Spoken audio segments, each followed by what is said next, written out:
రైతులు పండించిన ధాన్యాన్ని కొనుగోలు చేయాలని నెల్లూరు జిల్లా సంగం మండలం సంఘం తహసీల్దార్ కార్యాలయం ముందు రైతులు ఆందోళన నిర్వహించారు. ప్రభుత్వం చెప్పిన విధంగా ప్రతి గింజ ధాన్యం మద్దతు ధరకు కొనుగోలు చేయాలని రైతు సంఘాల నేతలు డిమాండ్ చేశారు. ప్రభుత్వం ఈ విషయంలో కాలయాపన చేస్తే 2 రోజుల తర్వాత తదుపరి కార్యాచరణ చేపడతామని హెచ్చరించారు. అనంతరం డిప్యూటీ తహసీల్దార్కు వినతి పత్రం అందజేశారు.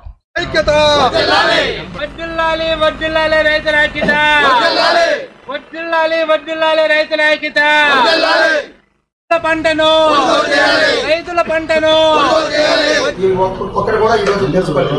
ఈరోజు తుఫాన్ని వ్యవసాయ శాఖ హెచ్చరిస్తుంది. ఒక పక్క ఇప్పుడు 17 నుంచి 20 దాకా వర్షాలు ఉండి మీరు పొయ్యొద్దు అంటున్నారు. ఒక పక్క ధాన్యం ధర పడిపోయింది పూర్తిగా.